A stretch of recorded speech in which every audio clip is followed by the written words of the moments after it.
So good morning, everyone. A warm welcome to, I think we could say, our second last session for the year. I cannot believe it. But so worth our while to be here today. We're going to have a presentation on conduct standard number 2, and final implementation is approaching fast and furiously. And when I saw the topic, I thought, what is the role of retirement funds? Because, we cannot remain passive. We just cannot. We have to reassess the role and relationship with our administrator. Funds have to strengthen contractual and governance controls, and align operations with the TFC and other outcome-based vision of the FSCA. And so you are absolutely this morning at the right place. And I also want to just welcome our facilitator for the day. It is Tobile Zulu. You have seen her CV, a professional principal executive officer, a designated MBA attorney. There's a lot to say. Tobile, thank you so much for leading the conversation today. And she will introduce our speakers and the topic for the day. So I don't want you to sit back and relax, because, this topic is really important, and it is important that we pay attention, and hopefully we get through this very well. So all of you, very welcome, and I'm looking forward to spend an hour or so with you. Thank you. Thank you, Anna Marie. Good morning, everyone. A very warm welcome to our PATSITA webinar from compliance to conduct, where we get to unpack the new conduct standard 2 of 2025. I know that some of us were quite taken aback when we heard about this. We were not really sure what happened because of all the regulatory requirements that were taking place in the year 2025. As Anna Marie has said, my name is Tobile Zulu, and I'll be facilitating the session for today. So I'll be in your presence for the next 2 hours. So new conduct standard 2 of 2025. This new conduct standard replaces the old board notice 24 of 2002. You might agree with me, that's quite old, more than 20 years since we've had an opportunity to review the regulations that govern administrators, not only administrators per se, trustees as well, pension funds have seen a lot of regulatory changes that require more stringent approaches when it comes to accountability, transparency, and integrity. So before I introduce our new speaker, our first speaker for the day, I'd just like to take you guys through to our program for today. So we will be having our first speaker, who will then take questions at the end of the session. We will allocate around 15 minutes to take your questions. And I do encourage you to use this opportunity, because we do have quite a number of expertise on the call, and you might come through things that will be quite helpful. So we will have our first speaker. We will then have our Q&A session. After that, we will have our second speaker of the day, and we will thereafter also have an opportunity to ask questions. So just a few housekeeping rules. Please, I do encourage and urge you to watch out for those mutes and your mics. We do tend to forget, and we do hear a few secretive discussions behind, and some screamings now and again. So please just watch out for those mics. We do encourage you to use the chat box at the bottom of your screens. We would like you to put as many questions as you can. This is a great opportunity, to get our funds in compliance. So please put the questions through. We will attend to those questions at the end of Leslie's presentation. The CPD points will be allocated, as we all know, and we will be sharing the presentation and the slides during the course of the week. So if you do come through any challenges, I would encourage you to contact the Batsita team. So without wasting any further time, our new conduct standard, what we have seen, has quite put stringent requirements on our administrators. It's a more robust framework which requires that we look more into depth in our data management and how we govern our data. It looks at how our key persons need to ensure that they do have proper frameworks in place, and there are quite a lot of reporting requirements needed. We will speak to timelines. We do want to highlight that already we are 3 months into this regulation. It came into effect in August already. So for those of you who are hearing about it for the first time, this is an opportunity to get up to speed. I'm not going to name and shame. Some of us really did hear about it a couple of weeks ago, I must say. So without further ado, let me introduce our lovely speaker for the day. We have got Nesli Seegers. Most of us know her. She's our Chief Experience Officer at Salt's Employee Benefits. She has over 15 years of experience. She has got a Bachelor of Science degree under her belt, and she's a certified financial planner. She is the go-to person for customer experience and anything that's got to do with treating customers fairly. She has got a world of knowledge, so please, I encourage you to take this opportunity to hear out what Nesli has to say. She'll unpack everything that you need to know about today's code of conduct. Nesli, the virtual stage is yours. Thank you very much, Tabili, for that kind introduction. The pressure is on. Let me share my screen. Tabili, if you let me know when you can see it, please, then I know everyone can. Yes, Nesli, we can see your screen. Happiness. Good morning, everyone. And thank you very much for choosing to spend your time with us this morning. Warm thank you to our facilitator, Mr. Bile, and to Anna-Marie for the lovely introduction. The Conduct Standard 2 of 2025, as if 2025 wasn't stressful enough. They gave us another conduct standard to deal with. So what will we be going through today? Our agenda today, background and context. So why CS2? Why do we need another conduct standard other than to stress administrators out? Key provisions of the standard, implications for administrators and funds, practical actions for stakeholders. What should we be doing? What should we be implementing? Then what does the implementation roadmap look like? Monitoring and reporting. And then, as Tobile said, we'll have a Q&A session towards the end of the presentation. So why CS2? From a background and context point of view, it was published by the FSCA on the 6th of August 2025. They did engage industry quite extensively before that, so it was promulgated and it's effective from the 6th of August 2025.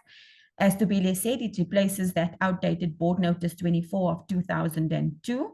And so it's brought, the world's changed quite a lot in 20 years. And so it's moved on. And I think that the conduct standard, deals with the changes that we've seen. It applies to all benefit administrators under Section 13B of the Pension Funds Act. So anybody with a Section 13B license needs not only to be aware of Conduct Standard 2, but to be implementing and actively working on the implementation of the Conduct Standard. The aim of this Conduct Standard is to strengthen governance, accountability, and member fairness. There's a theme of TCF, member fairness. It aligns with the Twin Peaks model and treating customers fairly. So that's the why Conduct Standard 2. Now the what does it mean? So from a high-level overview, for us, there's 7 key provisions that need to be met in terms of the conduct standard. We've got the governance and business conduct, which calls for administrators to operate transparently, fairly, and diligently. The fit and proper requirements. Key persons at the administrator must be competent and of sound integrity. Outsourcing and SLAs, clear contractual duties, and FSCA oversight for outsourcing. So when we say clear contractual duties, we need to be looking at SMART goals. So specific, measurable, achievable, relevant, and time-bound services being implemented in our service level agreements. Then conflict of interest, identifying them, mitigating them, and disclosing all material conflicts of interest. We need to be tracking those and ensuring that we know what they are, how we're mitigating that, what controls we've put in place, etc. Complaints and communications. This is a big theme in this conduct standard. We've got a robust engagement framework being called for that needs to be put in place. And when I say engagement, I know that the conduct standard specifically focuses on complaints management, but it really should be all engagement with customers if we look at TCF. So how do we engage? What channels do we utilize? What do we make available to members? Are those channels working? Feedback loops. We'll unpack that a little bit later. Then plain language disclosures. I cannot emphasize this enough. We tend to do industry speak, acronyms, abbreviations, and we sort of throw that out there and hope that the members understand what we're trying to say. We've got to focus on speaking in plain language, simple language, clear messaging. Then operational ability. People, process, technology, so systems, human resources, and data controls, all of those need to be in place. And then secure storage, retention of records, and safe data migration. I laughed when I saw the timelines for the transfer of data, 15 days. I'm sure most administrators fell on their backs when they saw that. But what are we doing to get there? So those are the 7 key provisions that the conduct standard deals with. There's a lot more when you unpack it, but those are 7 key provisions that we want to focus on today. So what's changed? I think we're seeing more activeness, more proactiveness. So in the governance area, if you look at Board Notice 24, there was a compliance focus and so sort of a checklist and you tick the boxes.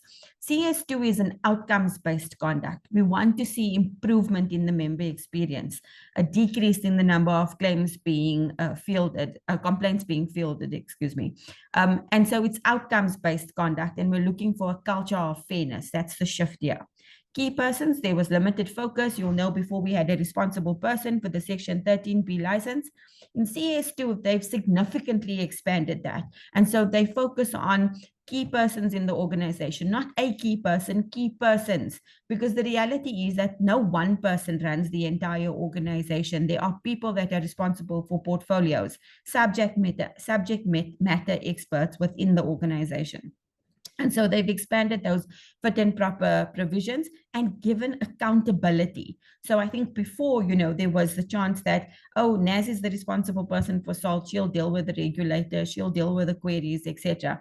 Now, because we've expanded that and we've said to all key persons in the organization, you have a role to play and you have accountability, I think it will introduce a culture of more care, more diligence.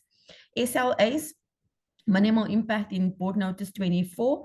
In CS2, there's detailed contractual obligations. There's a big overlap between funds and administrators. And so what it's asking for, calling for, is that we're clear about who's responsible for what, which complaints go straight to the fund, what are the timelines associated, what must the administrator do. So oversight has definitely been intensified. Complaints, it was very informal in Board Notice 24. CS2 calls for robust, structured frameworks, clarity for members in terms of how these things are escalated, what channels are available to members, what avenues can they exhaust in terms of getting the outcome that they require. So transparency is required, lots of education, lots of communication, lots of transparency from the administrator's point of view to the boards, to members, and I'll talk about it a little bit later in more detail. And then data management was quite basic, but I mean, we're talking about over 20 years ago. Data's moved. We now have the technology age, we've got artificial intelligence, and while all of these things are exciting, they also introduce new risks. And so we've got to ensure that we put comprehensive controls in place, that there's digital compliance, that we're careful about what we do and what we put out there. So those are the shifts. You'll see it's a culture of fairness, it's reinforcing accountability, it's intensifying oversight, it's requiring transparency and digital compliance. And we welcome the change. So I had a conversation the other day and somebody was saying to me, it looks like you're trying to do King 4. And I said, absolutely. I think that that's what this is aligning to. So if you look at the King 4 focus areas and you look at the conduct standard, they've beautifully aligned. And so I think the retirement fund industry in South Africa can pat themselves on the back, and definitely the regulator, for moving into a more corporate governance type arrangement. So if you look at King 4, there's ethical and effective leadership. In the conduct standard, the outcome they're looking for is governing body accountability and ethical culture. You've been through the conduct standard. It says in the conduct standard that the governing body's role, amongst other things, is to empower and give the key persons and the heads of control functions the tools they need in order to execute for their clients, being the members and the funds. So it really goes into a lot of detail about how we execute governance structures and roles. It's got clear role definition, segregation of duties, and oversight that it calls for in the conduct standard. Fair treatment and stakeholder focus, TCF aligned member outcomes again. Risk and compliance management, integrated assurance, conflict of interest management, and outsourcing control. So it's that look-through principle, who's actually doing what on the fund. Data and information governance. The data belongs to the fund, to US trustees at the end of the day. And so POPIA aligned integrity and data stewardship is critical so that you understand what's being done with your members' data. Remuneration governance, ethical and fair incentive alignments for administrators. And then reporting and transparency, reliable and timely disclosures are critical for success. So for trustees and boards, what are we looking at from a practical point of view? So we need to conduct SLA reviews for CS2 compliance. Both Anna Maria and Tobile referred to the fact that, we're sort of on the train already, it's moving. We've already passed the first 3 months since the conduct standard's been introduced.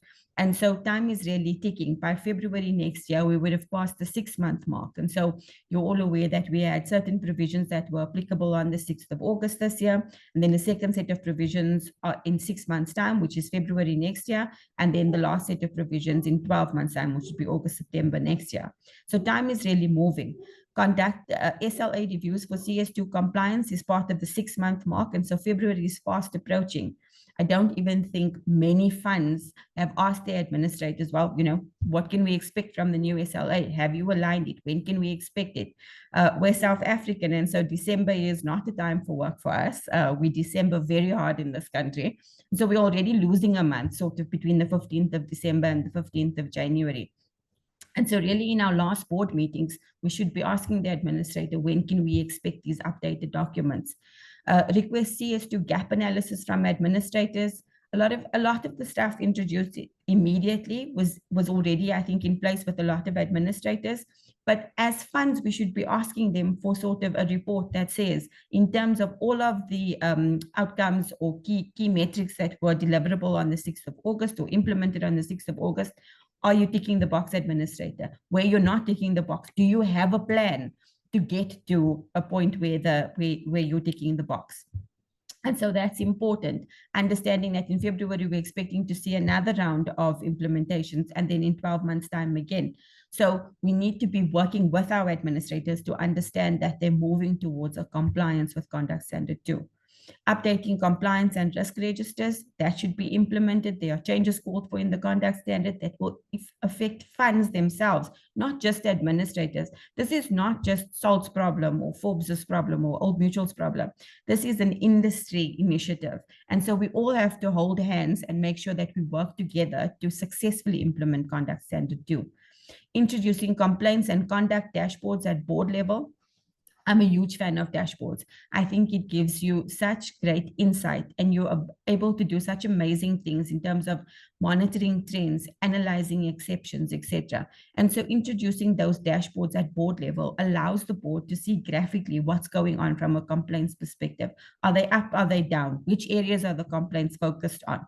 And so as boards, you need to understand what your administrator is doing, not only to track complaints, but how they're working to ensure that they reduce the number of complaints, that they put processes in place that make sure that members' experiences are enhanced. Then obviously as a board, we want to communicate material changes to members clearly and proactively. Administrators need to put in robust complaints frameworks, robust engagement frameworks. How does that affect your membership as a board? What changes are you seeing come through from the administrator? Are your members being communicated to in the way that they should be? And then last but not least, training boards on the CS2 implications and oversight duties. So do you understand what your administrator should be doing? Are they doing it? How are you getting assurance and comfort that these are the things that are coming through? Okay, from administrators, there's lots of work to do. So we've got practical actions. We conduct phased internal CS2 readiness actions. There should be project plans in place at your administrators saying that we've complied with these are the steps we need to do to comply with those, etc. We've got to update administration agreements and SLAs, whether that's an annexure for 13P for Conduct Standard 2, whether it's integrated and interwoven into the SLA in terms of all of the services that we render, whatever form it takes, it needs to be updated. And the deadline for that, like I said, is February. Strengthening compliance frameworks and reporting. And I would argue not just compliance frameworks, engagement frameworks. Reviewing outsourcing arrangements and ensuring accountability. A lot of the administrators I've spoken to say, we don't outsource. And then you say to them, oh, do you do your own member platform? Oh, no, that's a different service provider. Okay, then you're outsourcing. So I think we need to take a long, hard look at exactly what it is that we perform internally and which functions are outsourced. And outsourced is something that I think that we've got, a term that we've got to come to grips with, and then regulate those arrangements via contracts, etc., and ensure accountability. Enhance data security and retention systems. We saw the joint standard for cybersecurity come out, and a lot of movement to comply with that. This is a further enhancement to ensure data security and retention systems. Implement staff training on conduct standards, not just CS2, where conduct standard 1 come out in terms of the requirements on contribution schedules, etc., and the mechanisms that the FSCA allows for non-compliant employers. Do our staff know what needs to be done? Do they communicate it to members effectively? So on all conduct and joint standards, we should be training our staff. And then preparing FSCA communication and reporting templates. I think sometimes, we can be very reactive. And so our suggestion is that we're proactive. We know what the conduct standard asks for. Formulate a matrix. Indicate where we're compliant, what we're working towards, how we'll get compliant, and by when, so that these are readily available should the regulator come knocking, but that they're also given to the clients and to the boards so that they understand that as an administrator, you're on top of the game and you understand what needs to be done. Very important stakeholders in our value chains are employers and members. So from an employer point of view, employers have the right to ensure that the benefit administrator that's, administering their benefits is compliant with Conduct Standard 2. Now, at this point in time, probably not 100% compliance because we're working towards that over the next 12 months, but definitely in future, it's something that we need to educate our employers about. The FSCA publishes a listing every quarter on non-compliant and compliant employers. I would argue that the same should be done for benefit administrators, to say that, sort of an index to say these ones are super compliant and these ones are still working towards it and these guys just don't want to comply. I think it's good for the public, it's good for members and employers to understand who's administering their money. Members receive plain language communication and complaints guidance, how they can engage with the fund, what channels are available. All of those must be readily available electronically, in-person sessions, all of those sorts of things. The administrator must promote education and awareness of CS2 rights and processes. It seems counterproductive, but really it's once you've got your CS2 compliance up there, it's a value proposition. It's something that you can brag about as an administrator. And funds should encourage feedback loops. I find that in many instances, we talk at members, but we don't ask them to respond. So feedback loops are going to be of critical importance so that you can say, yes, we communicate and our members respond in this way. Not, yes, we communicate and we sort of push communication out to our members, but we don't know, number one, whether it's reaching them, number two, whether they understand it, number three, whether it meets the required, whether the message is being communicated that we want. And so feedback loops will be critical from an administration and a fund perspective to make sure that our members are getting the necessary communication. So implementation roadmap, where are we? So phase one's been closed out already, 0 to 3 months. The gap analysis have been conducted, hopefully. We've trained the trustees, we've trained our staff. Everybody knows that conduct standard 2 exists, what needs to be done in order to meet all of the requirements, etc. You'll see I put a little "you are here" board. We're already in the 3 to 6 month phase where we needed to update SLAs, where we've got to put those complaints and outsourcing policies in place. Like I said, you can discount December as a month. And so basically we've got 2 months before we need to be there. And so we've got to work really hard to make sure that we meet that deliverable. Phase 3 is 6 to 12 months. That's the data and system controls and monitoring of the compliance. And then for us, phase 4 will be ongoing, quarterly reporting. It shouldn't be a prompt for the administrator to give a status report on conduct standard 2. It should be readily available. Put it on your website, confirm to people that you're actively working on it or that you've actively achieved what you needed to in terms of the requirements. And then continuous improvement. If members are complaining about claims not being paid within SLA, perhaps the SLA is incorrect. Perhaps the administrator is understaffed. Perhaps we need to look at a different system. And so it shouldn't just be the tracking and the monitoring, it should be solutioning as well to see how do we improve the outcome for the members. Okay, but basically in terms of the implementation roadmap, we are on the train and the train is moving. So we really need to get on board if we aren't already and make sure that we're able to execute in the required timeframes. Monitoring and reporting. So for us, there's 6 big areas that should be contained in the reports that administrators are putting out. First is complaint resolution turnaround times. Are we responding timeously? Are we addressing the issues? Are we responding effectively to members? Are we solving the issues? The conflicts identified and mitigated, a register must be kept there. We should talk about conflict management. There shouldn't be recurring conflicts. We should put processes in place to mitigate those. Outsourcing arrangements reviewed, understanding your role players. So literally mapping out which functions are performed where, who's collecting contributions, which system is doing it, where does that lie within the business. Some businesses have complex structures and there's a holding company and lots of subsidiaries. You need to understand exactly where, what work is being done. And even though it's a group company, there should be agreements between the different companies if they are separate entities. So those sorts of things, unpacking that and completely understanding how your business services your client. Then key person changes must be reported to the FSCA. And I'll show you on a later slide how that impacts you as a business and impacts your recruitment processes. And then member communication audit results. So I spoke about us communicating to members and making it plain language and transparency, etc. But those feedback loops are critical, and that's where the audit results come in. Are members talking back? Do they understand what we're saying? Have we asked them if they understand what we're saying? Is what we're saying what they want to be hearing about? Those sorts of things. Then data quality and continuity testing outcomes. We need to get to a point as administrators where you can transfer an entire fund, irrespective of size, in 15 days. That's no small feat. That is a massive feat. And so how do we get to that point? And how do we work around it?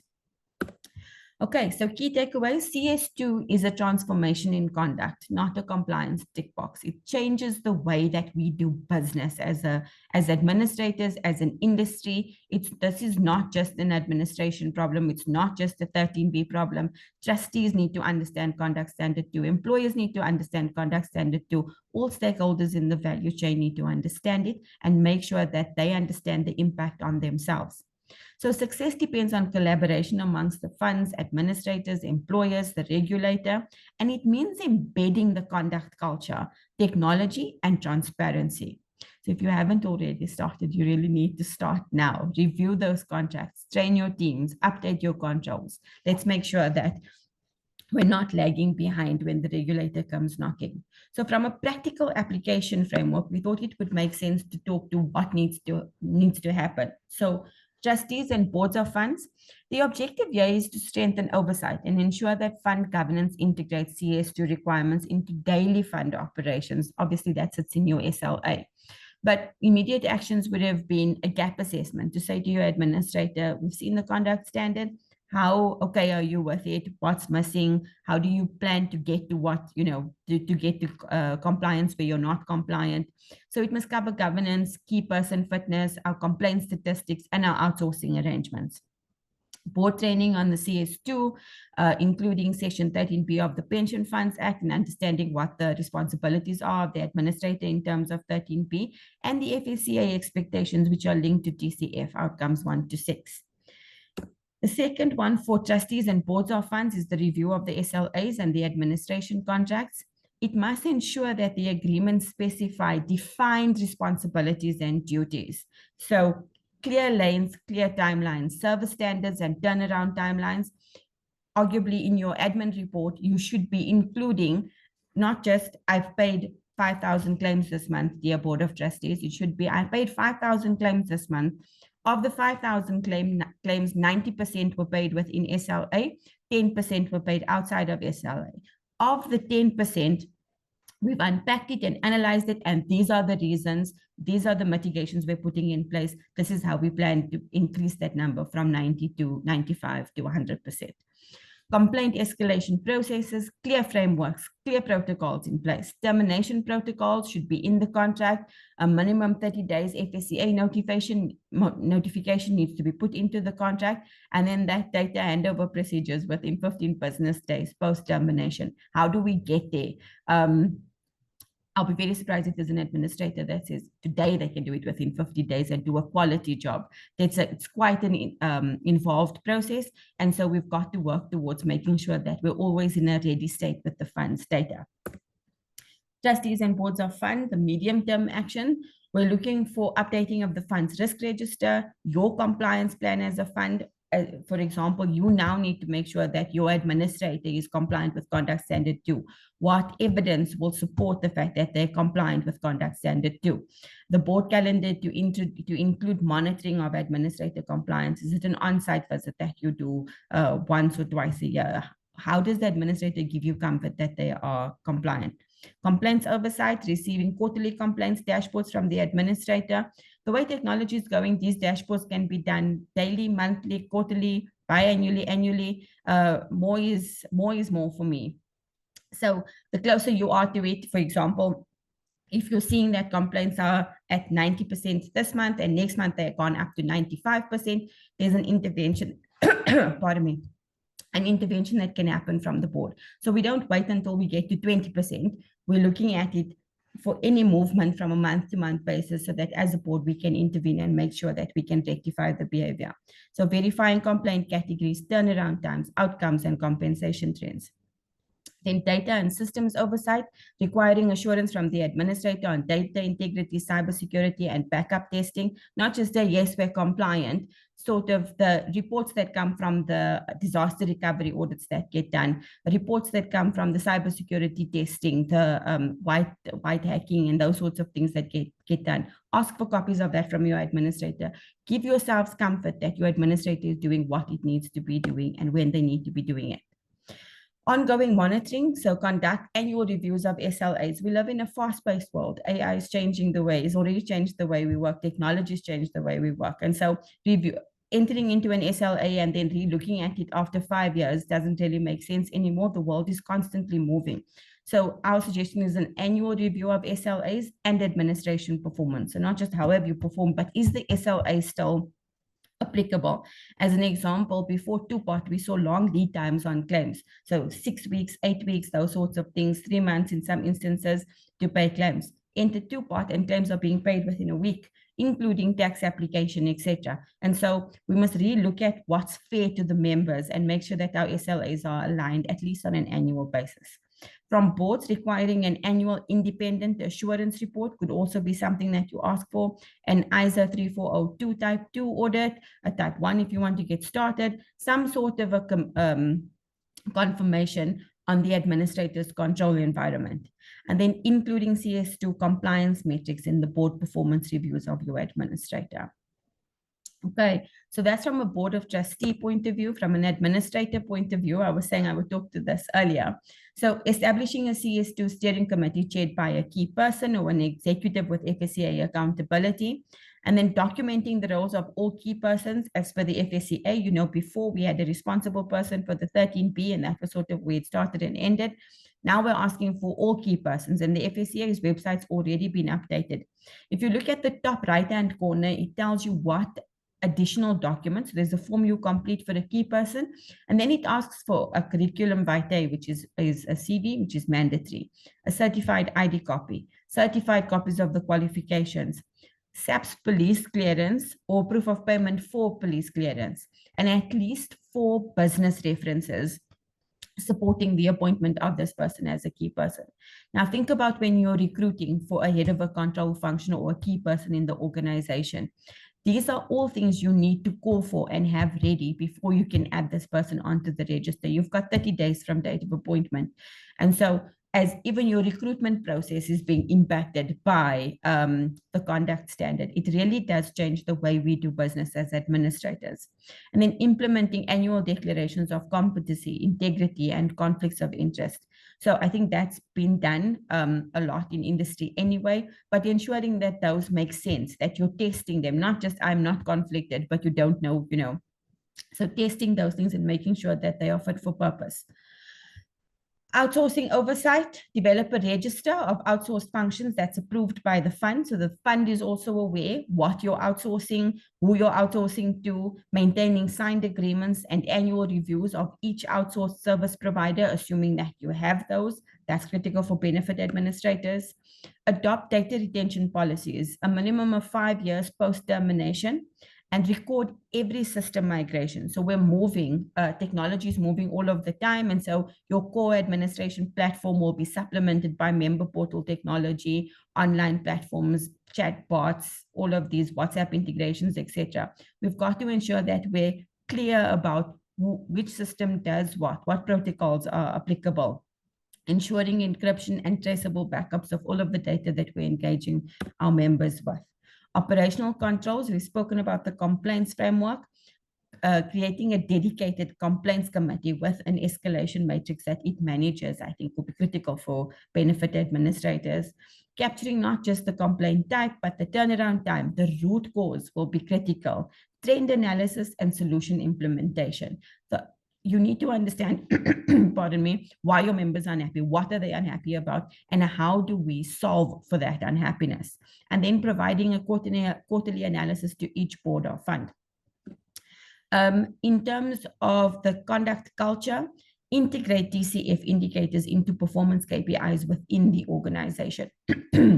So it's not just DCF on a pretty board in the break room that says this is how we should be treating our customers. We must embed it in the KPIs for our staff, embed it in our SLAs. We need to love DCF.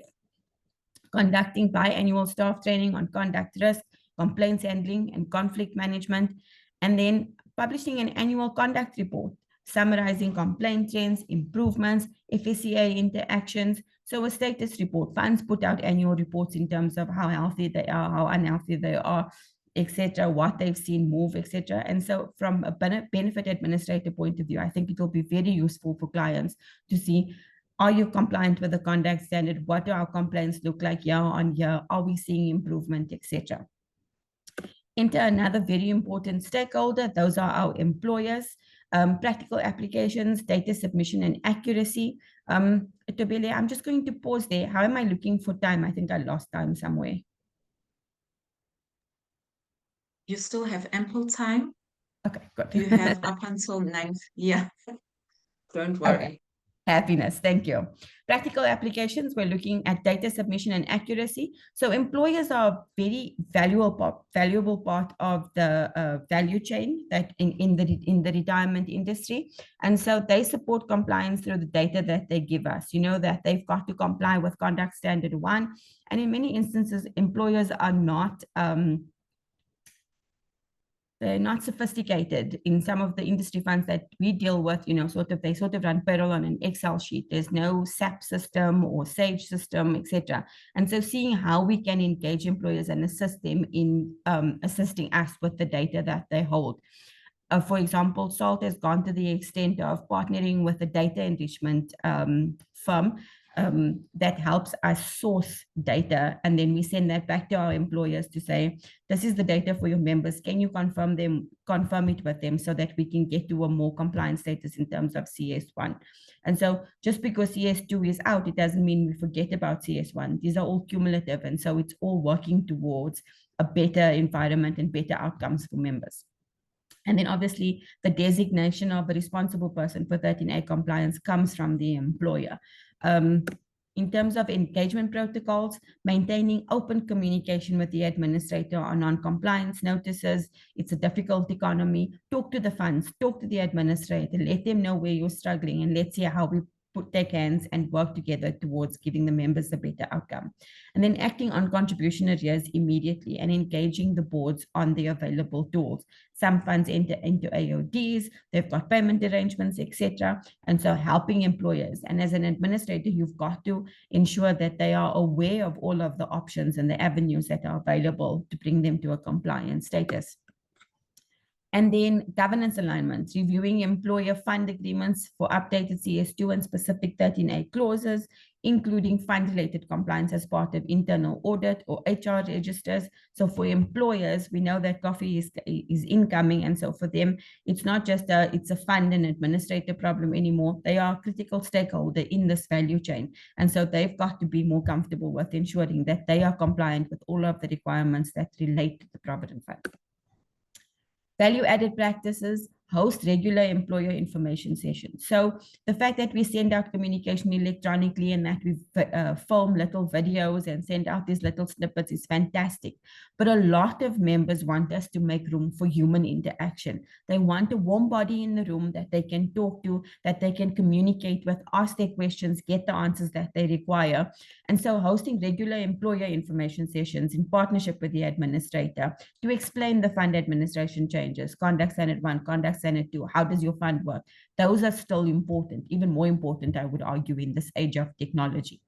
Then providing member payroll reconciliation support to ensure contribution accuracy. Administrators must take hands with the employers, help them to help you to have cleaner records, better data integrity, etc.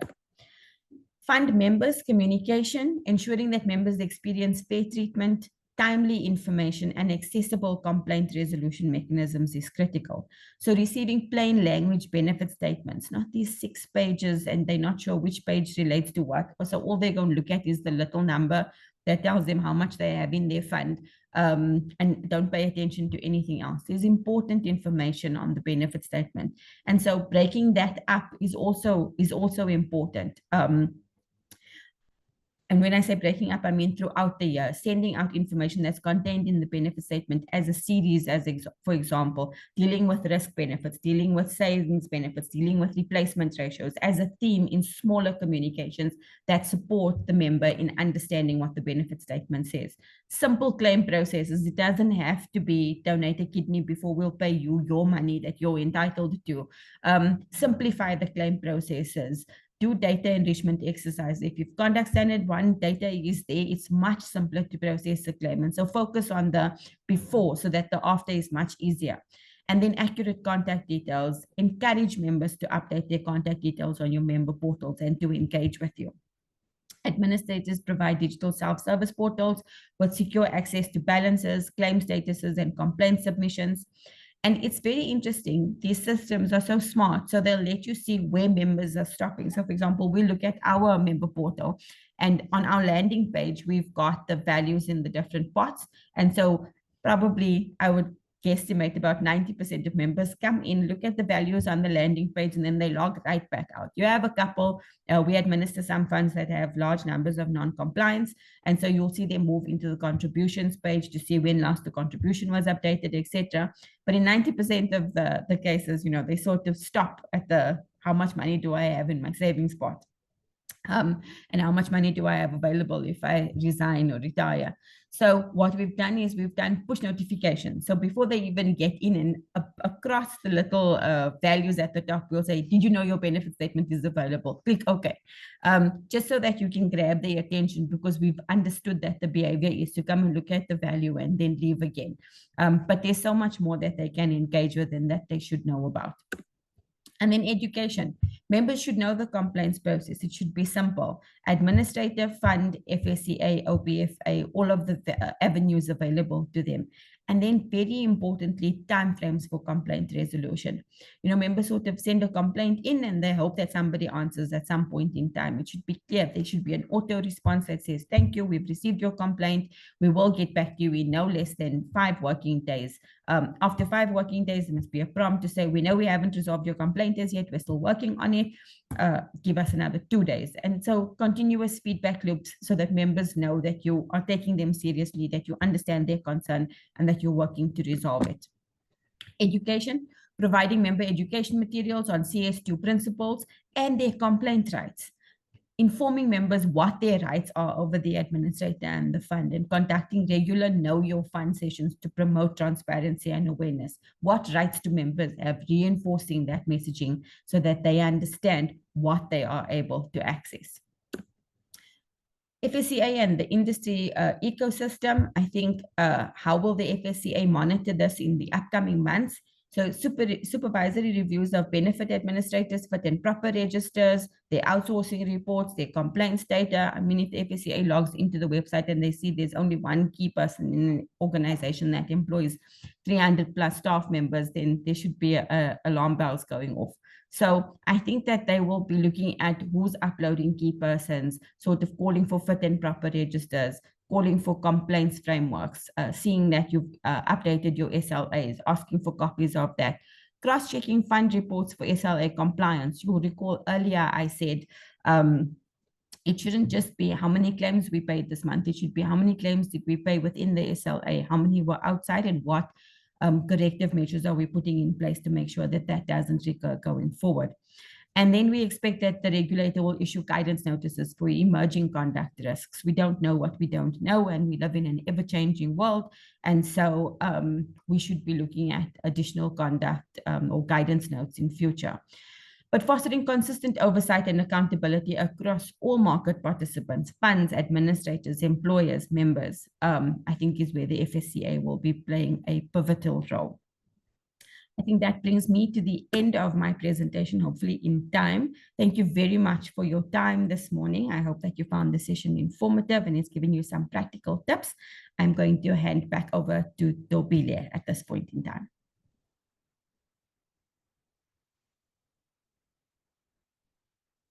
Thank you, Nesli. Thank you, Nesli.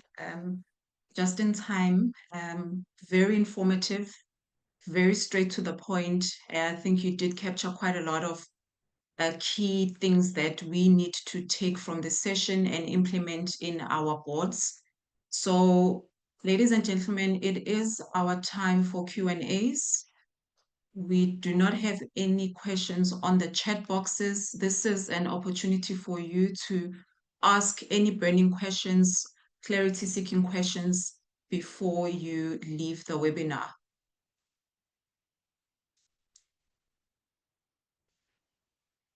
So you may raise your hand and it will allow you to put up your questions, if any.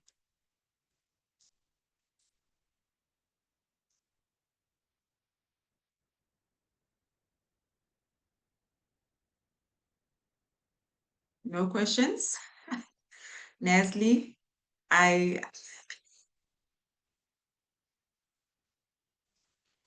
you're on mute. Either I made everyone fall asleep or So we do have a question, or I see, thank you, Nes, for a good presentation, appreciate it. This is from Mojo Ngubeni. Thank you, Mojo. We're glad to hear that you did find the presentation quite helpful. Are there fines for non-compliance? That's a question coming from Anonymous. Thank you very Are much. there any fines for non-compliance? Not at this point in time. So they haven't been communicated within the conduct standard. I'm sure that the FSCA will implement it. I think they haven't quite taken out the stick as yet. At this point in time, they're partnering with industry to bring about the change that they want. But I do think that if we see blatant disregard for compliance with the conduct standard in future, there may be fines imposed by the FSCA. Sorry, Tobile, just to add to that, I think as funds, it's important that you also that there are penalty clauses, and I'm probably going to get shot for this, but penalty clauses in your SLAs with your administrators. There should be repercussions for non-compliance with not only your SLA, but with legislation as well. You know, you as trustees carry a fiduciary responsibility. And while you outsource some of the services and the administration to a provider, you trust them to do what they need to do, but you still carry the buck at the end of the day. And so you've got to give yourself comfort. They've got to show you their indemnity cover once a year. They've got to, tick those boxes. So as a board, you must be very clear about what your requirements are from your benefit administrator. Because when the regulator comes knocking, it's the trustees and the PO that answer. It's not necessarily the benefit administrator from a fund perspective, if you will. And Nestle, I think it's important to note as well that as much as there are no fines as yet, but there are sanctions for non-compliance. So if you don't comply, the regular sanctions will apply in terms of the FSR Act and the Pension Funds Act, such as your enforcement measures, directives being imposed, etc., by the FSCA. So we're not going to get away with it. Funds must comply. We do have a question coming through from Simon. Simon Mohabi. Yeah, thank you. Thank you. Wonderful presentation. Very energetic presenter. Well done. Just in terms of the introduction of King 5, and you made a reference to King 4 with matters of governance and leadership. Do you see any changes if you've had a chance to look at King 5, and how does that impact on the current King 4 with a focus to governance and leadership? Thank you, sir. So I haven't studied King 5 in depth as yet. Tobile, I'm not sure if you're more familiar with King 5 at this point in time, but I definitely think there will be an enhancement. Look, I think King 4 did a great job of requiring good governance and leadership and setting out the roles and responsibilities. But I think, if anything, King 5 will be an enhancement. Yeah, no, thanks for that. I think so too. But looking at your pointers there, I don't think those will be done away with, but we could look for some enhancement. But thanks for your feedback. But yeah, I think it will be important to look at what King 5 offers, which was introduced, I think, 2 weeks back or so. Still very fresh. But yeah, your presentation was very lively and spot on. Thank you once again. Thank you so much. Appreciated.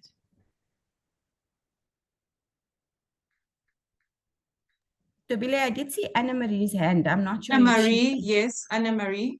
Anna Marie, please go ahead and ask your question. Yes, I think there's other questions in the chat box as well, but I think for me, it's just a reminder of the areas of SLA that the funds need to go back and assess, because I assume that this brings about additional work.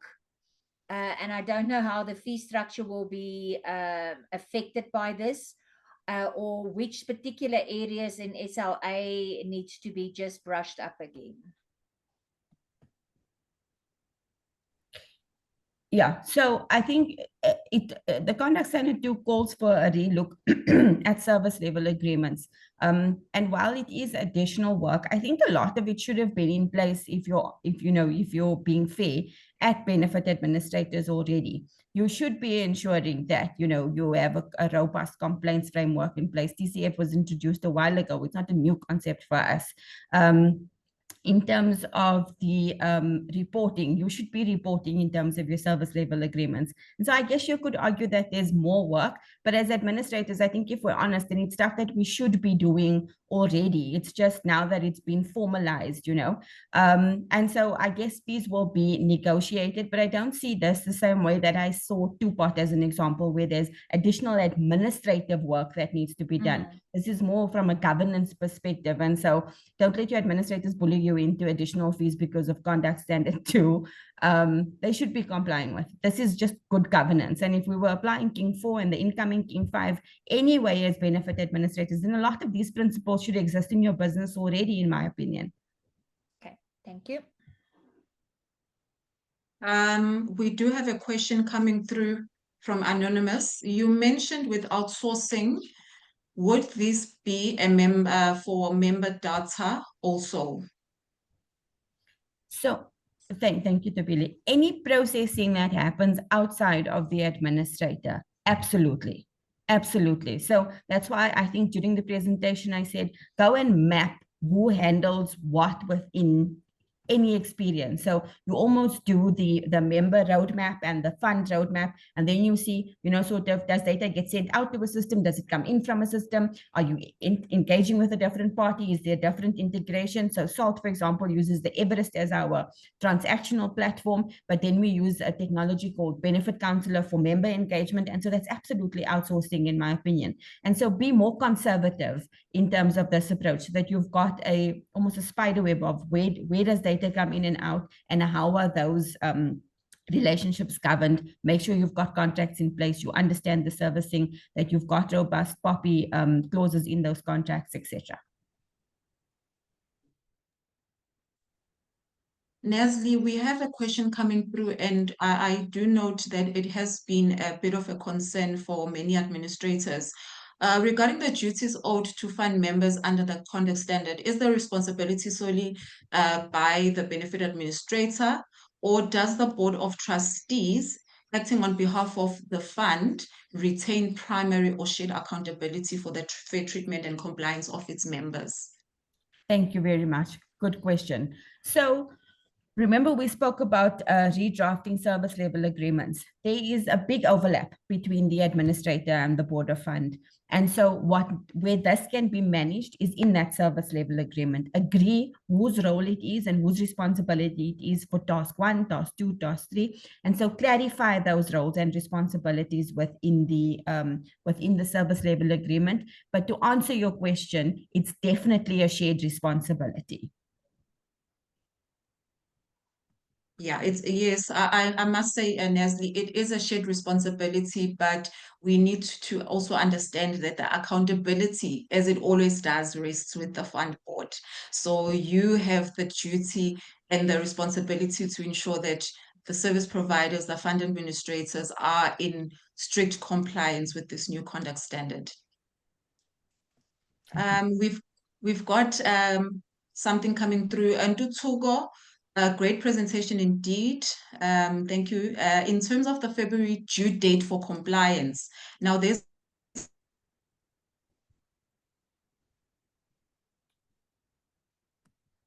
the end of the year, and most entities do close for the holidays. I don't want to talk on behalf of the regulator right now because I don't want to get into trouble. Look, I think our engagements with the regulators, and I'm speaking on behalf of SALT now as an administrator, have always been that if you can show the regulator that you're working towards compliance, they sort of, that they're understanding and they'll take hands with you. I think we need to really demonstrate our intention and our actions to get to a compliance status. But I think if you're not 100% there, but you can demonstrate your actions to try and get there, then they'll be a bit more lenient with you. I'm not speaking again on behalf of the regulator. That's just been our interaction with them. try, like I said, we December really hard in South Africa. And so I don't expect that a lot of work will be done there. But I think if you can demonstrate that you're working towards compliance and you've made some strides and there's a project plan in place and you understand where you're at and where you need to get to, then there'll be more leniency. Yeah, quite correct, Nes. As far as I'm aware, there hasn't been any extensions granted, but as you had said, the intention for the regulator is not really to punish fund administrators. It's just to get everyone on a compliance level. And more than anything, the law does allow under, understandable circumstances for extensions if you are seen to be active and actually doing something about it. And can we consolidate reporting for FSCA 2 of 2024 for cybersecurity and FSCA Conduct Standard 2 of 2025? There are many common areas. Anonymous, I'm not sure, but maybe that question can be answered in our next session where we will be unpacking the cybersecurity conduct standard outcomes because it was discussed in quite length and our our speaker is quite knowledgeable around that area. It might have been a discussion in the past sessions that were held in the trainings. So can we just halt on that question and we will attend to it on the second session of the webinar. Okay. Any other questions anyone would like to ask before we proceed to the second section of the webinar? Okay, no questions. Okay. Nesli, any closing remarks from your side? I think we mustn't be afraid of conduct standard 2. I think we're all moving as South Africans. I was having a chat to Forbes. We have a session coming up on another platform. Sorry, there seems to be feedback all of a sudden. And we were saying that as South Africa, we're doing really well from a retirement industry regulatory perspective. And so conduct standard 2 shouldn't be seen as a grudge action or something that is, just there to make us more miserable or to make us unhappy or to give us more work.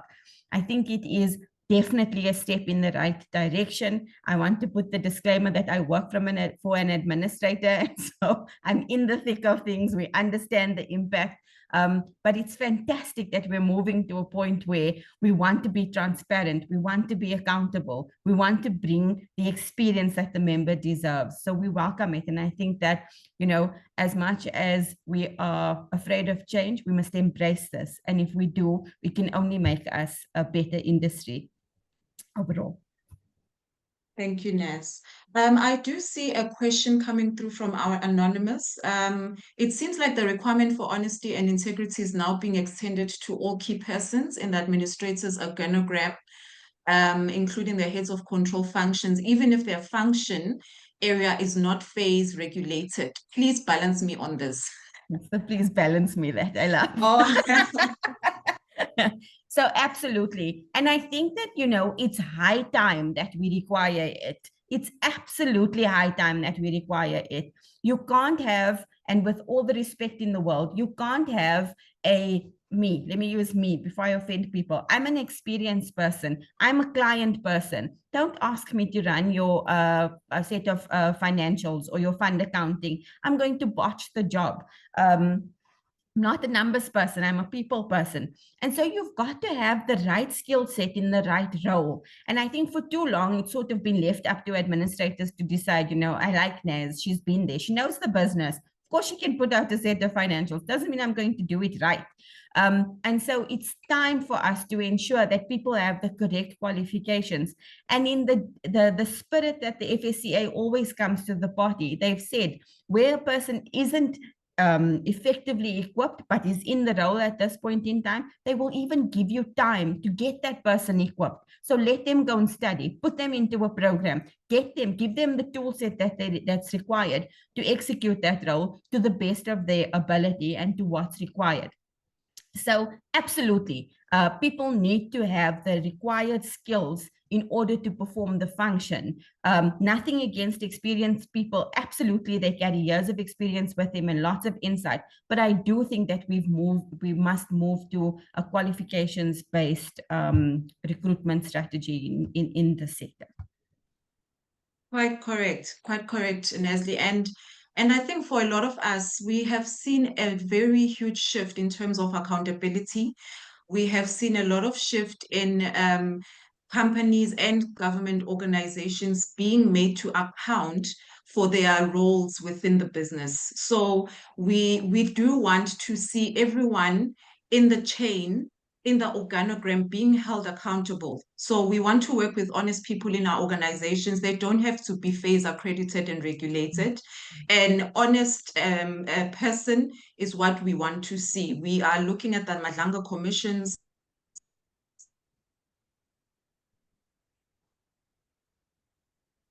around the issues of ethics.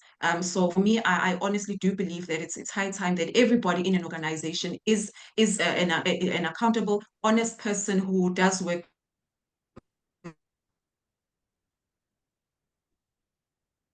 senior executives to be held accountable. Everyone on the chain should be held accountable. So it calls for everyone to, to be compliant.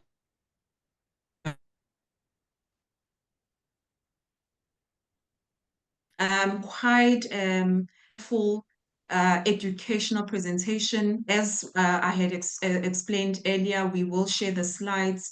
We would encourage you to share the slides with your teams, with your trustees, the key persons in your organizations. We would want this to be implemented as soon as possible. For those of you who feel you are non-compliant, now is an opportunity to be compliant before you head off for Christmas.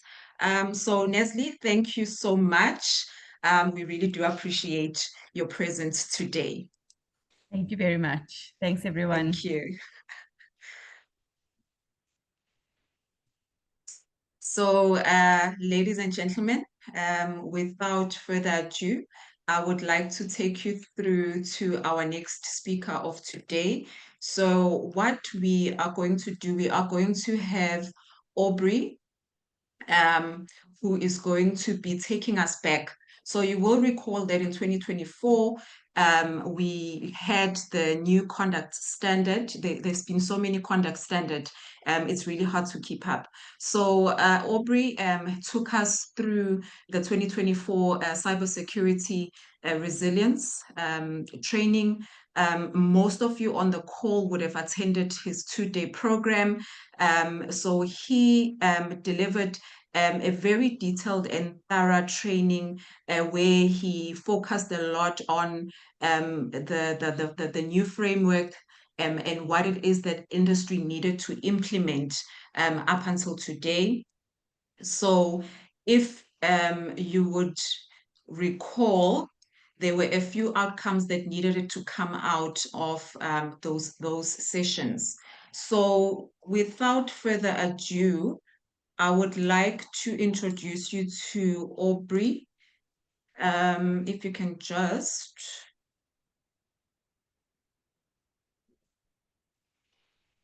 allow me a few seconds. Okay, so Aubrey is a well-renowned cybersecurity specialist. He is the founder and director of Rantsane Mario Training Academy. He works quite closely with Batsita. Most of you would have worked and attended his sessions on cybersecurity. He is a business development manager, strategic growth within South Africa's training and skills development sector. Aubrey has a BCom degree under his belt, as well as a project management certification. So ladies and gentlemen, please welcome please join me in welcoming Aubrey to the stage, where he will be unpacking the outcomes of the cybersecurity trainings that came about in the past couple of months. He will speak to the project report and the impact of the recommendations. He will dive into the technical aspects of the findings, and as well as the recommendations. We will afford an opportunity for you to ask questions at the end of his session, but you are more than welcome to drop your questions and comments on the chat box while he is on the virtual stage. Aubrey, the virtual stage is yours.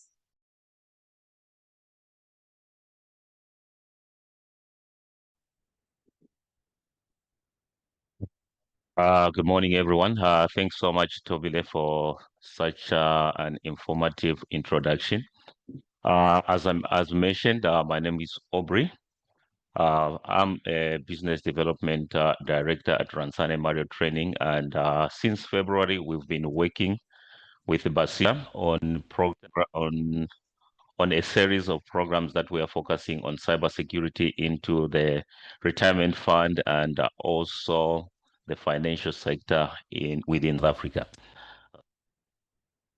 Let me just.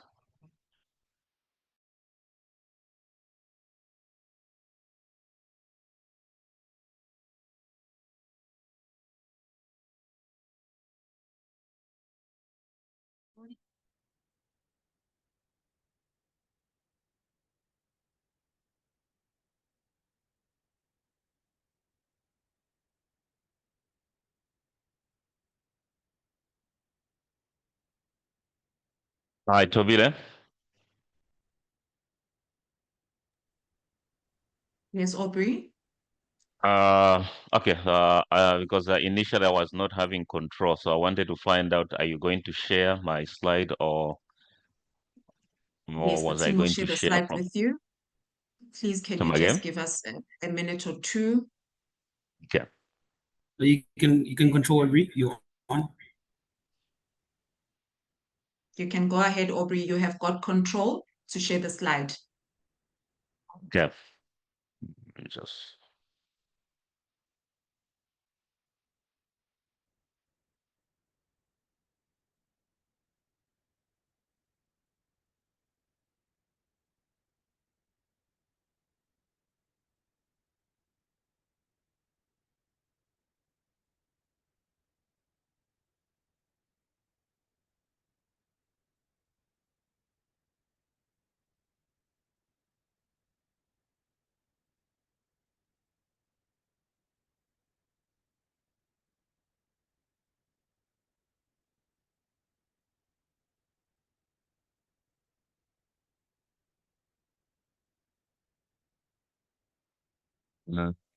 I used.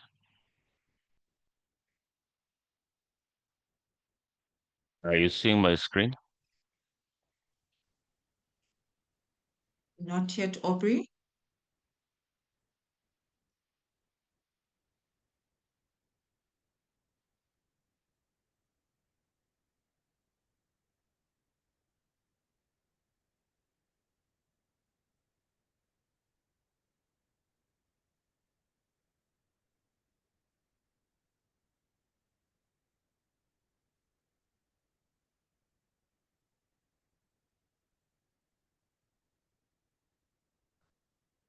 Give me a moment.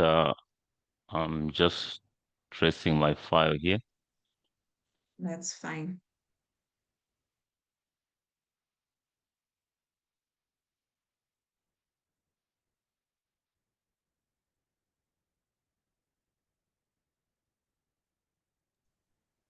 I'll be sharing. You can just go to your presentation and begin. Okay, if I go to the presentation, you'll be able to. Okay, just.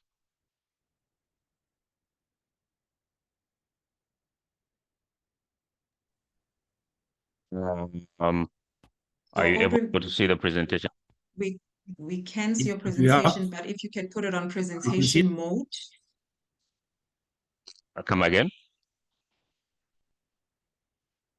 We can see your slide, Aubrey. We are seeing two screens. If you can just put it on presentation mode. Just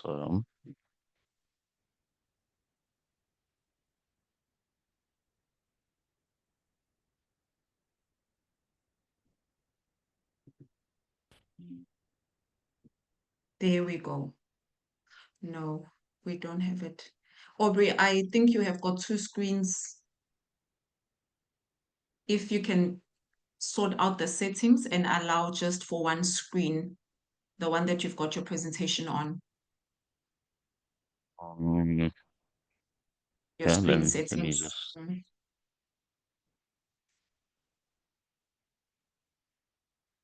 Yeah, I've got two screens. Probably it's because of my site. So sorry about that. Let me see if I could just get to one.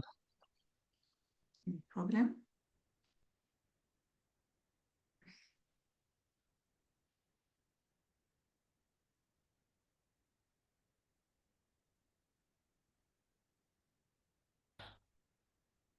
How is it now? We are still seeing you, Aubrey. And you're not seeing the presentation. No. We are only seeing you. Yeah, I think for you to see, I need to connect, but No, that's fine, Aubrey. Aubrey, we do have your presentation on the screen. We are sharing it. okay, thank you so much for that. Yes. So you'll just indicate every time you want us to move on to the next slide to allow for synchronization. Thank you. Okay. Yeah, so sorry about that. I think also I'm much more familiar with Teams, not Zoom. But I'll run through the slide. At the beginning of this year, we started working with the Basita. With our focus was on cybersecurity. We've got a qualification that's on cybersecurity analyst, which is accredited by QCTO. So for them, they did not want to do the full qualification. So we had scoped what was relevant to the retirement industry. And having gone through that, Tobila, you can just go to the next slide. I think it's supposed to be it reads project overview. I think it's slide 3. So our engagement with Basita was from early February to late October, and our focus was to train most of the trustees, administrators, and board members into the retirement funds. So we did that in Gauteng, KZN, then we came back to KZN, then we finally finished the project in September and October, where we did much of the online people because most of the people could not make it to the venue, and it was fine for them that they do it online. So what I'm going to share with you is just the scope of what we did. That's from the person who's controlling the slide. It's slide number 4. We sampled some questions that we did send to the people that were going to participate in the training program for them, just to give us an overview in terms of how much did they know about cybersecurity and what threats were they familiar or were they seeing in their various organizations. So on the screen, we had 80% that had indicated that they had no prior cybersecurity knowledge as they were coming to the training. And most of the key risk factors that they were associated with or that they had seen or heard of happening were phishing, malware, and data breach in their organization. So why were we doing this? We did this for us just to prepare to make sure that the programs was aligned to the target audience that we are coming to attend the workshop so that we can be able to cover the things that they wanted to listen during those workshops. Mostly when we run the workshop, it's very key to make sure that the audience gets the value of their time when they come to attend our programs. So that's why we did the pre-training findings to make sure that we are certain to what is it that the target audience are going to be expecting and what programs were they facing in their organization pertaining to cybersecurity. If you can move on to the next slide, please. Thank you. So having gone through that, the training, we also had the post-training impact assessment, whereby we did give them a questionnaire that they had to complete online, just to tell us in terms of what things did we cover, were they relevant to their organization and to the pension fund and the financial sector that they were on. So a lot of people gave us that feedback, and mostly participants did gain a lot of knowledge when it comes to the FSR Act and the POPIA Act, and also the joint standard. And my trainer is going to unpack those when his session comes, because he was the one that was facilitating the program. I'm just taking you through the overview of what the participant shared with us and also how the program was rolled. And the other factors that they raised were there were not much guidance in terms of the cybersecurity when an incident happens. A lot of people, they could not understand maybe like the technical framework of the IT professionals, how they could deal with that, because most of them you find that they are going to be administrators. So during this session, they unpacked and showed them how can they communicate with their IT if it's sourced, what mechanism should be in place in terms of when they negotiate such agreements, in terms of who sees their IT infrastructure and also the reporting between the outsourced and them, so that they can make sure that if there's any problem that is witnessed, it is managed according to the organization's compliance procedures. Then we also looked at a lot of group simulations where different people shared different scenarios in terms of what happened into their organization. We also had clear case studies that we looked at, including the one that happened for the government employment fund. So we had looked at all those and looked intensively at also how SARS has put its own resilience to make sure that its revenues that is collected and the data that's there is protected to its high capacity. I'm going to run through now on slide 6, if you can just highlight that. So the highlights and the reflection during the training was specifically focusing on fund-specific examples, whereby we wanted to make sure that people understand when we speak about cybersecurity, how does it affect their organization? How does it affect the members of their retirement fund? What is the value of data compared to the actual fund that they were holding, so that they can just be able to understand when a person has to hold ransom, they should be able to see why do we insist that the data should be protected. So we did run through that, and based on the people's understanding and people's interaction, a lot of people did say the 2 days was not mostly practical for us to cover all that, but they did get the gesture of how much cybersecurity can bring down their organization to its zero functionality. So what they proposed was if the program can be at least extended to 3 days, so that most information can be covered. and also a much more focus on governance versus the technical part of the cybersecurity. And from the presentation that Nazlin gave us, there was, when you spoke about the joint standard, there is a lot that speaks about how much people can secure their data in their organization. So I think the recommendation that came from the people that were on the training, if we could extend it to 3 days, we could be able to unpack a lot and give them much more examples that are much more scalable to its relevance within their organization, to make sure that their data is highly secured, and if there's any incidents, they should be able to know also how to overcome that.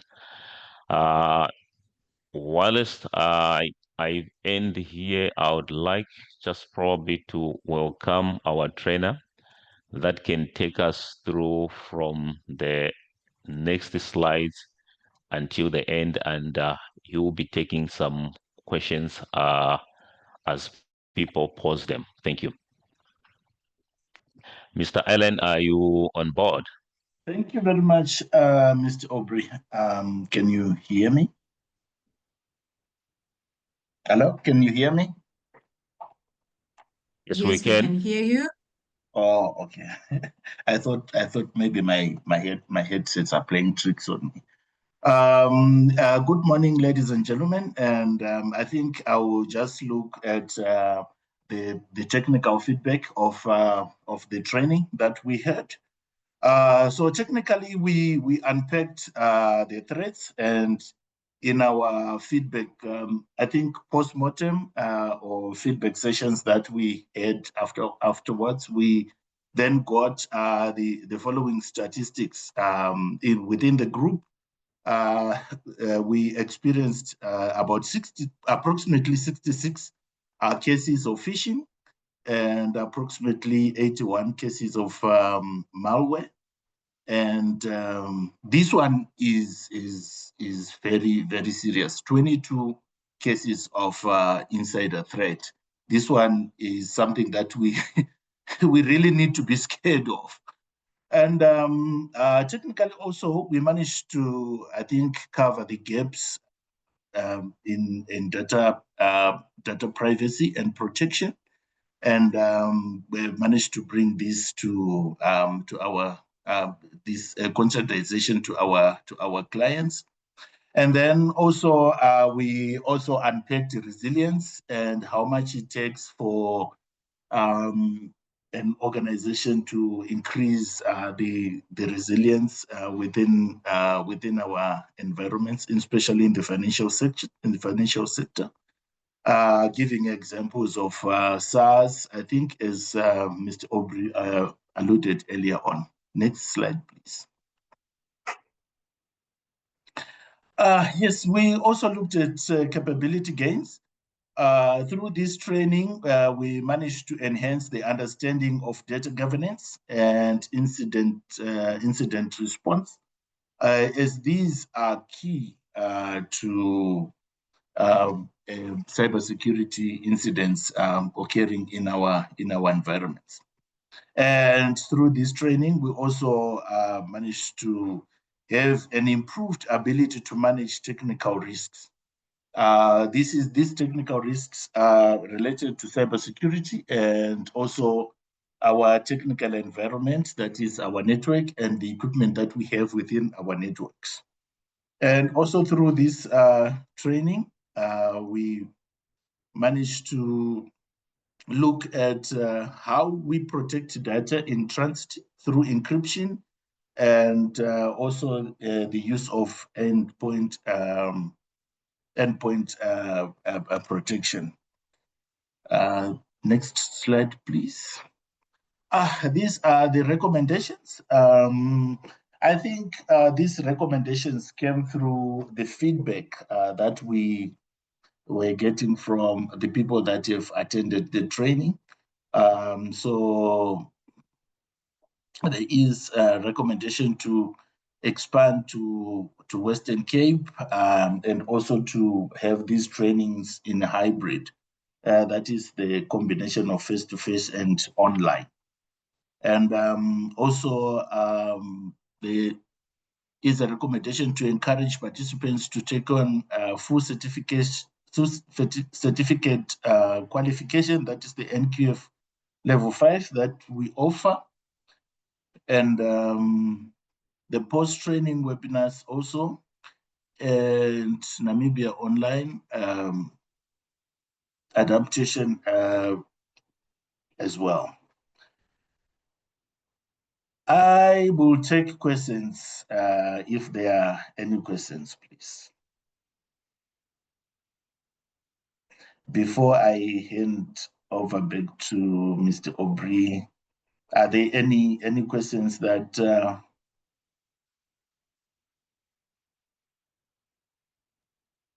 Delegates, are there any questions on the call?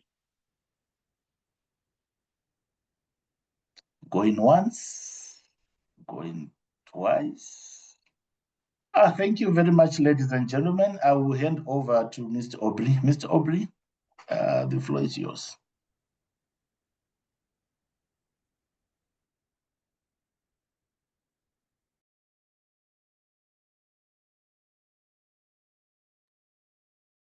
Aubrey, you may take over the mic.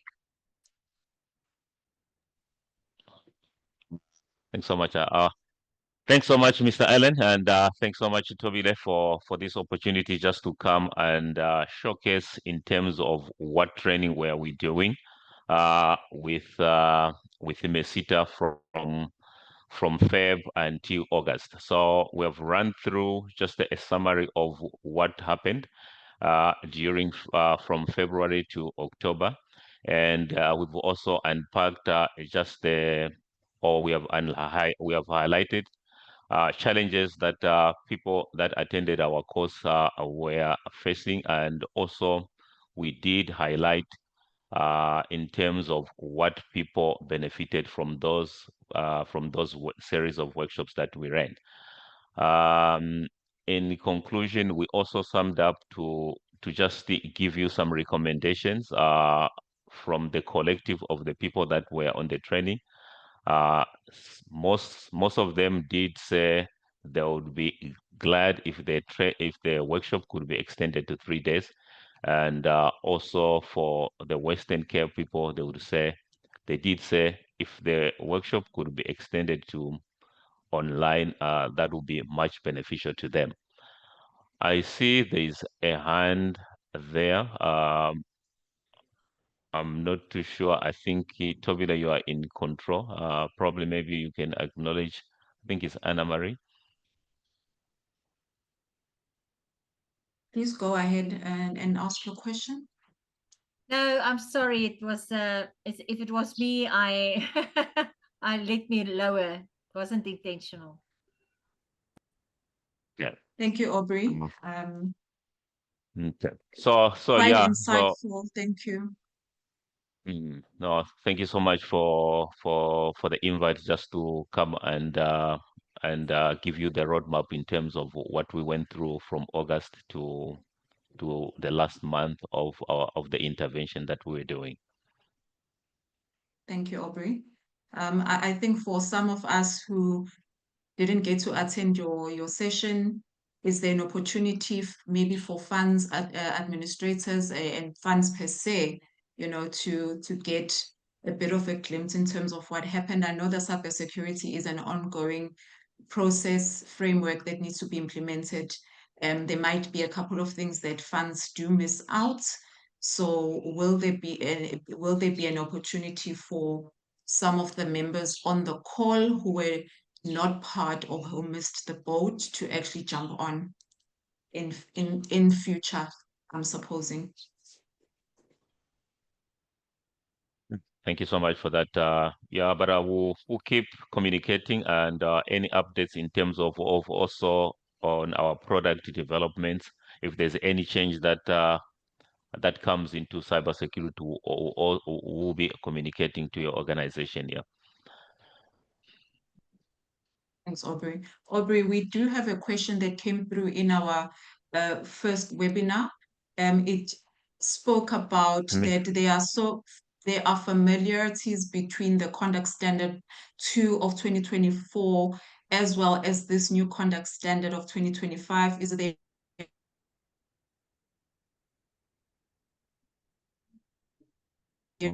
Tobile, you're breaking up.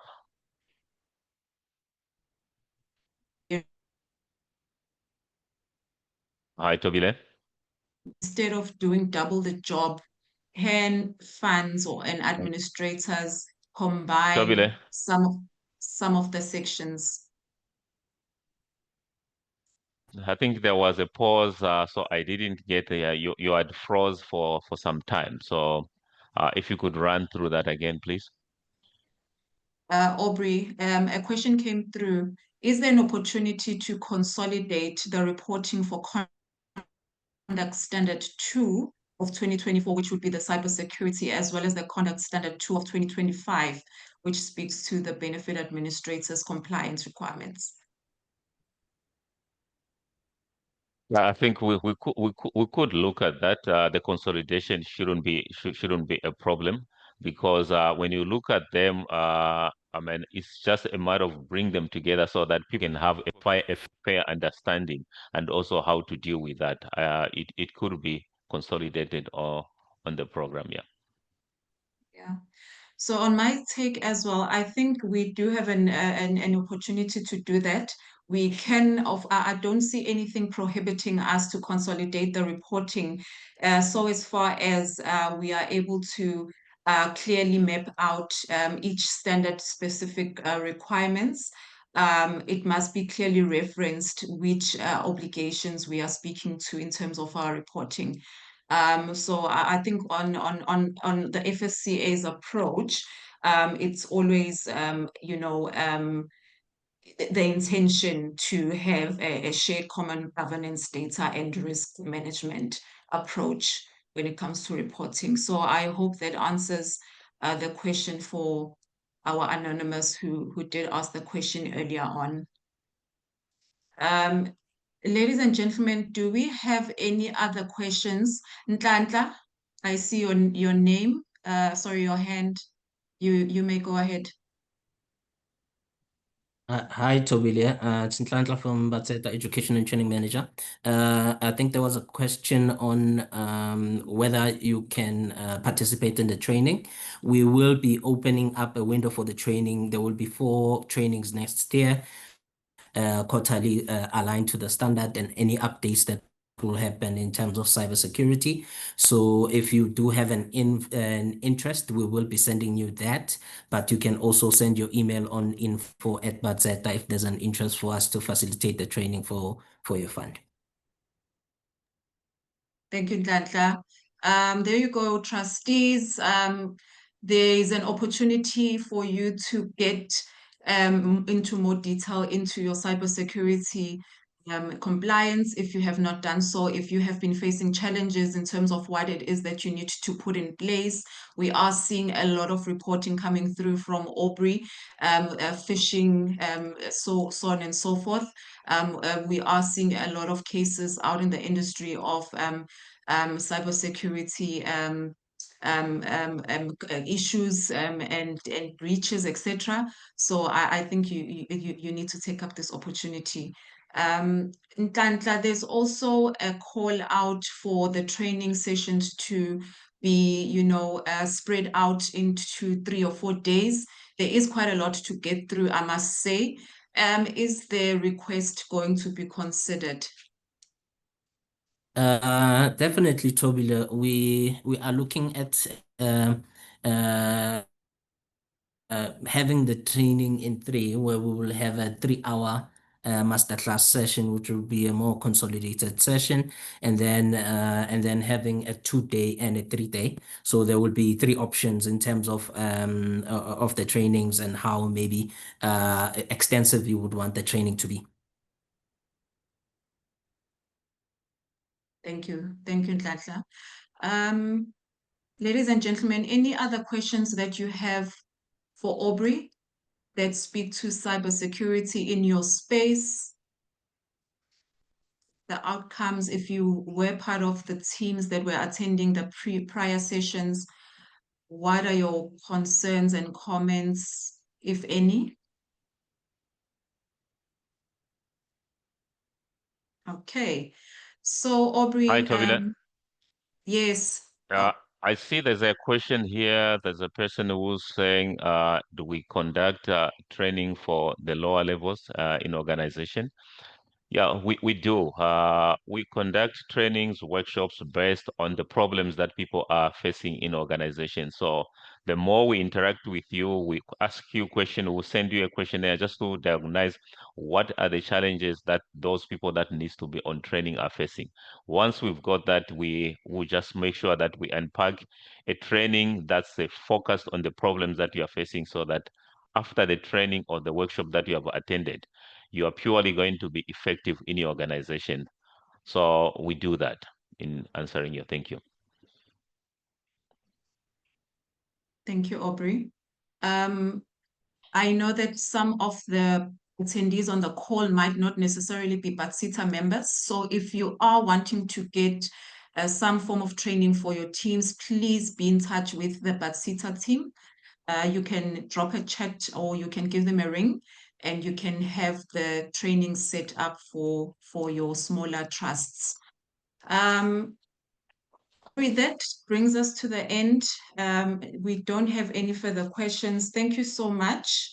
We will go through to the last item of our agenda, but a big thank you to our speakers of the day, Aubrey.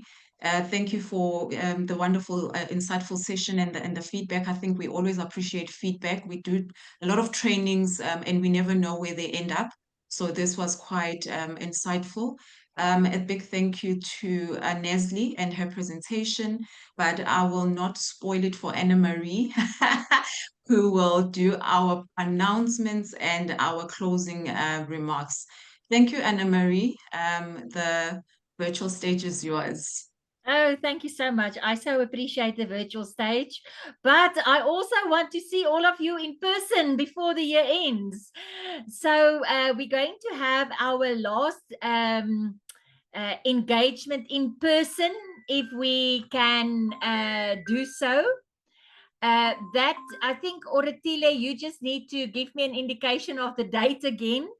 It's going to be at the Maklaku offices. I think it's Rosebank or very close to Rosebank. So please let's talk about that. Then our winter conference. Please save the date. 1 to 3 June in Sun City. It's going to be one of those very awesome engagements. We are planning a fantastic time. Co-Africa, let us share, whether we're an administrator, a consultant, an asset manager, a retirement fund. We have so much to share with our colleagues and our continental peers. The next one, Oratile, if there's a next slide, I see you have another one. If you can just move forward. I see they're a bit slow with that. So yes. So your BATSETA conference CPD points, please just make sure that you get your certificates. It can be obtained from Jabu. And then the last session we're going to have at Mahlaku. If you can just go to that slide. Okay, they've missed it, but please be on the lookout for that. And let's see each other and have a fantastic day. We're almost there. And thank you so much for an excellent facilitation, Tobile. All the best. Thank you, Anna Marie. Thank you, everyone. Have a wonderful afternoon. Thank you, Tobile. Thanks so much, everyone.